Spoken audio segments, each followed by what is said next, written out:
Wajar kalau para jemaat hanya sekelas jemaat kelas minggu, mereka tidak tahu soal hal seperti itu. Dan tolong sampaikan kepada mereka, Tuhanmu itu orang Kristen bukanlah Allah. Tuhanmu itu adalah Theos.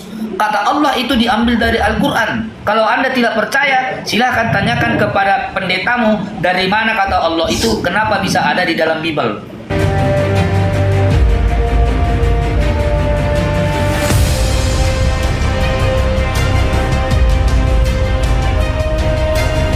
Assalamualaikum warahmatullahi wabarakatuh. Sahabat beriman, berjumpa kembali di Bintang Mu'alaf Channel.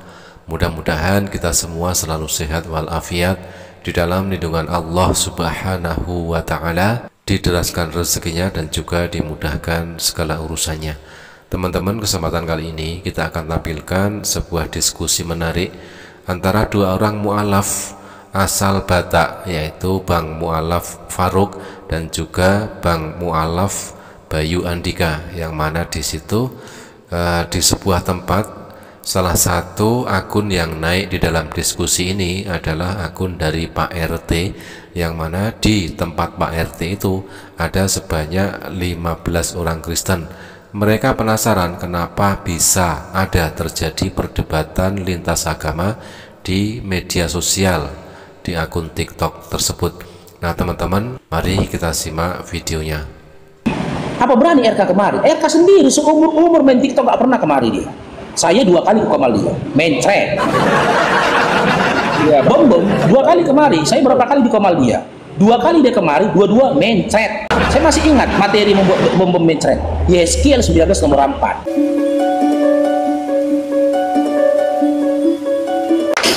Ya Bang Rimba. Warga kita Oten-Oten ini lebih kurang, warga saya ini ada sekitar 100 kakak. Gereja orang ini ada 5 di sini kan. Jadi saya juga pernah tanya, kok kalian ini sama-sama Kristen, gerejanya kok banyak kali, isinya berapa satu gereja itu? Rupanya orang ini ada 5 macam 6 macam aliran di sini. Kalian kan? Lebih Bang, tuh. Lebih, sudah ya. Lebih. Dia nama itu banyak. Jadi kita punya musola di sini hanya 1, gereja mereka 5 ini kan. Jadi memang apalah, ini orang-orang ini ada ini dekat saya ini, gitu kan. Dan mereka pun kan bebas beribadah kan, mereka bebas beribadah di situ kan Pak. Iya. Kan nggak diganggu kan? Enggak. Ah itu. Mana itu Pak Rimba Pak? Di mana? Di daerah mana? Di daerah Jambi, saya di daerah Jambi. Tepatnya di Kabupaten Budian, Batanghari. Saya tambah Islam ya. itu. Ini saya sampaikan. Ya silakan Lek Bayu, silakan. Lek Bayu. Oke. Alhamdulillah. Apa namanya itu ada disyadarkan oleh Bang Juma, satu orang pendapat saudara baru sampai naik pendeta besarnya. Ingin mengagalkan. Dia disyahadatkan, dia minta disyahadatkan.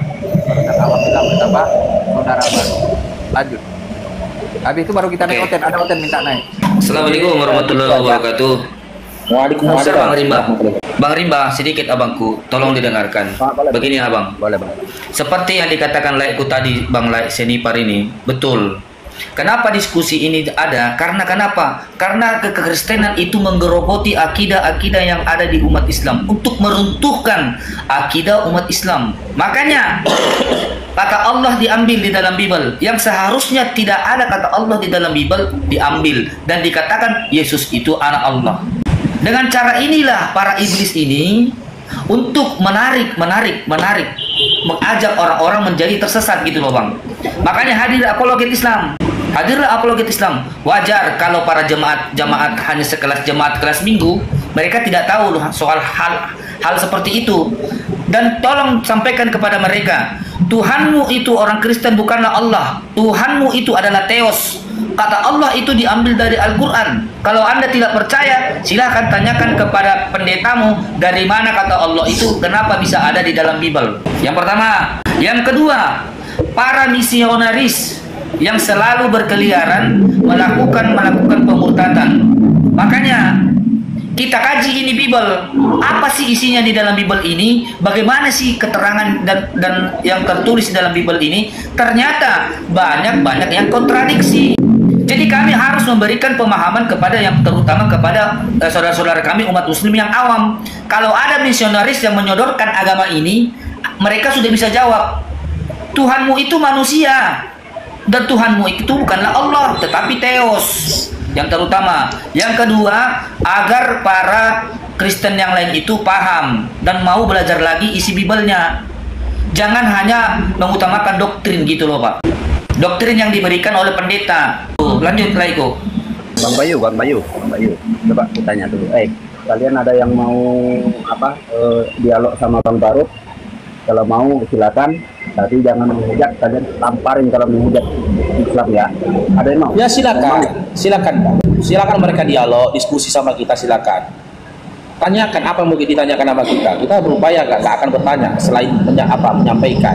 Karena bisa kita jamin ya, kita lebih paham Bibelnya daripada mereka. Bahkan kita lebih hafal saya rasa. Nggak ada yang mau orang ini, cuma dengarkan aja katanya. Ya udah, itu aja lah. Oke. Iya. Jadi kami gini Bang. Kami dengarkan aja lah dulu. Ya, lagian gini Bang Rimba ya, kami para apologet Islam ini, kalau bisa kalau bisa memilih, kau pilih mau jadi apologet atau tidak apologet. Apologet itu bukan pilihan Bang, tapi tuntutan. Kami nggak bisa mengubur ilmu kami Bang, kami tidak bisa mengubur pengetahuan kami. Dengan segala resiko yang ada, kami tantang resiko itu, kami terima resiko itu Bang. Ketika kami berapologet, sebagian badan kami ini sudah dipenjara Bang.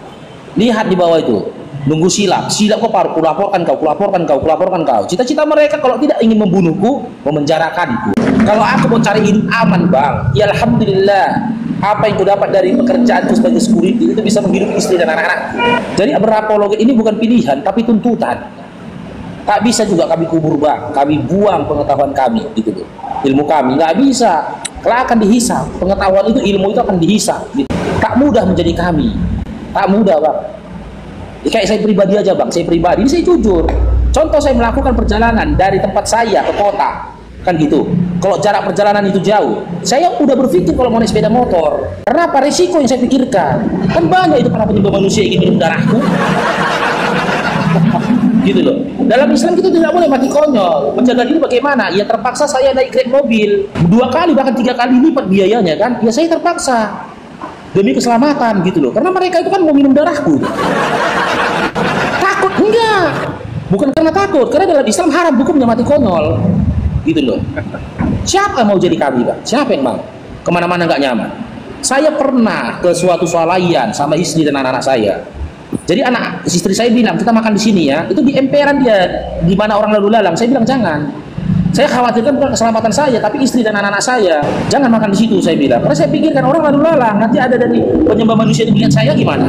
Saya pilih tempat yang privasi gitu loh, di mana tempat itu 3 kali lebih mahal biaya makannya daripada tempat yang dituju istri saya tadi. Nggak apa-apa, saya berkorban di situ demi kenyamanan gitu loh. Daripada saya nggak nyaman, ya, contohnya saya duduk di kafe. Di kafe ini saya anggap kafe yang aman. Di mana kafe ini dia masuk ke dalam.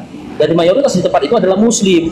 Kalau di tempat itu mayoritasnya penyembah manusia, berpikir juga kita Bang. Siapa yang mau? Cobalah. Siapa yang mau jadi kita? Makanya ini bukan pilihan ya, tapi tuntutan. Silakan Bang Ridwan.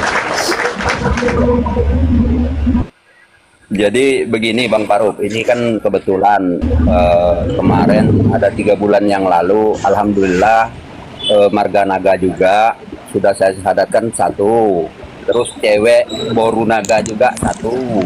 Alhamdulillah, subhanallah. Gara-gara inilah sering-sering ngapain dengar komel ini kan, akhirnya ya saya sebisa-bisa saya lah. Saya ini termasuk selain kurang paham juga, kurang mendalami tentang agama Islam ini. Namun sebisa-bisa saya, kebetulan saya ini sebetulnya keturunan marga naga juga ini Bang Farouk. Saya naga juga, opung saya dari Siantar tanah Jawa, ya kan. Tapi ya memang dari opung sudah Islam, dari nenek moyang sudah Islam kan. Jadi itu kebetulan. Jadi yang marga naga 1, boru naga juga 1, yang sudah bersyahadat lah di musola kita ini. Alhamdulillah. Jadi saya punya pengalaman lagi. Pengalaman lagi nih teman-teman. Jadi pengalaman kemarin waktu Bang Farouk ikutin ujiannya, kenaikan tingkat dan karate ya. Jadi setelah saya telusuri, ternyata tempat yang menjadi tempat Bang Farouk ujian itu, kelilingnya itu banyak para penyembah manusia tuh kan. Satu harian aku nahan lapar. Mau keluar aku beli makan cemana. Ada memang katanya warung nasi ke sana, tapi itu melewati perkampungan para penyembah anak manusia. Bukan takut teman-teman, meskipun aku dan 6, kalau yang menghadapi aku dan kawan-kawan putus.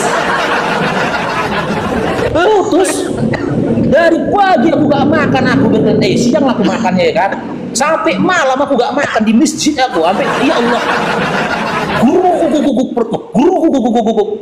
gitu loh. Nggak enak bang jadi kami, kan pikir enak. Waktu hari Jumat itu, waktu latihan itu, waktu hari Jumat. Iya hari Jumat itu, tengoklah kan ada penyembah manusia naik ke atas kan, kemarin kan dibilang, Faruk, ku belah perut kau nanti Faruk, belah. Ngeri bang. Karena kita gini teman-teman ya, kalau lawan di depan mata, belum tentu saya yang mati bang. Kalau lawan di depan mata, persoalannya kan kalau mereka di belakang. Kalau lawan di depan mata, belum tentu saya yang mati. Bisa jadi dia yang mati. Tergantung kehendak Allah pada saat itu siapa yang akan mati. Tapi kalau di belakang, kau apa kita? Lo aku jalan kaki beli nasi, ngeng. Rupanya cut katanya. Ya kan, masuk besi tajam kok dingin. Habis itu terasa sesak, metong. Nggak bisa. Islam itu penuh strategi. Ketika beramal saja, ya Bang Naga, ketika beramal saja kita penuh strategi. Contohnya kita punya strategi ketika beramal beribadah ya. Bagi teman-teman yang mengejar sholat sunnah qobliyah dan ba'diyah, ya kan? Sebelum adzan sudah berupaya datang ke masjid atau musola supaya sempat ya mendapatkan sholat sunnah qobliyah. Itu kan strategi itu dari rumah. Islam itu penuh dengan strategi. Ketika mau beribadah saja, umat Islam itu menggunakan strategi. Apalagi di luar dari itu, penuh dengan strategi. Karena Islam penuh dengan strategi, dan strateginya Islam itu sangat matang, makanya Islam nggak pernah dikalahkan dalam perang. Begitu teman-teman ya. Tengok itu si offline Faruk model comot, tapi nggak berani naik dia. Nggak berani dia naik, itu. Pertanyaan kita sederhana padahal ya. Kalau tema ini 3 hari aku kasih waktu ya teman-teman Oten ya. Teman-teman Oten ku beri waktu 3 hari untuk memecahkan tema ini. Coba kalian sebutkan kepada kami satu saja, apa enaknya jadi Tuhan bagi Man Oten? Satu saja. Kalau kau tanya aku, sampai kiamat muncung pun bisa bercapak ke terus ini. Bisa aku bilang itu apa enaknya jadi Allah? Buang. Kalau jadi Tuhan Oten, wih, dari pagi tadi aku live sampai habis asar aku live. Satu pun dari kalian nggak bisa memaparkan apa enaknya jadi Tuhan Oten. Gak ada enaknya. Kenapa? Dari A sampai Z pemaparan kalian babak belur semua. Babak belur. Dari dilahirkan sampai mati babak belur semua. Maka muncul kesimpulan yang berupa pertanyaan. Sebenarnya yang kau butuhkan Tuhan atau tumbal? Ya kan? Tuhan apa tumbal? Yang sosok kau Tuhan kan sunat, kau nggak sunat. Sosok yang kau Tuhan kan puasa, kau nggak puasa. Sosok kau Tuhan kan beribadah, dia wajib, dia sabar, dan ibadahnya pun sujud. Kau joget-joget. Coba. Sosok yang kau Tuhan kan, ya, yang menyampaikan pengajaran bahwasannya dia bertuhan. Markus 2 bersama 29. Matius 11 25 ada banyak datanya. Malah kau Tuhan kan dia. Sebenarnya kau ikut YS atau YS yang ikut kau. Tapi kalau ditanya agama apa? Aku ikut YS. Padahal realitanya kebalik. Dia berupaya memutar balikkan labelnya seakan-akan YS itu ikut dia. Udah gitu nanti benci sama kita, itu benci tuh. Kau harusnya benci sama dirimu sendiri. Seharusnya yang kau benci itu adalah akalmu sendiri. Di mana akalmu tak mampu untuk berkembang. Kau benci itu adalah hawa nafsumu sendiri. Karena kau hidup hanya untuk mengenyangkan dan memuaskan hawa nafsumu. Gak percaya naik. MI si Pautar kata dia, neraka bagimu. Kapan pula Bibel kau bercerita tentang neraka? Inilah muka dia Bang Faruk. Inilah muka dia. Iya, kapan Bibel kau cerita tentang neraka? Masih kapan kelihatan sosok yang kau tuhankan itu? Bang Faruk, judulnya geser dulu judulnya. Udah masih kelihatan. Udah. Oh, jangan dibuang lah judulnya, belum terpecahkan itu. Macam siapa menerkam berpuluhan. Jangan begitu kalian bang, kan? Udah. Makanya kadang aku berpikir gini. Makanya kadang aku berpikir begini. Sebenarnya yang Tuhan itu siapa sih? YS atau Oten yang jadi Tuhan? Karena semua aturan ditabrak sama mereka. Suka-sukanya aja. Nanti kalau dikasih hukum sama dia, dilarang ini di pengajarannya dilarang ini. Contoh Matius 5:42-44, ya kan? Akan tetapi aku berkata kepadamu, kasihlah musuhmu dan berdoa bagi orang menganiayamu. Enak aja dijawab, itu kan perumpamaan.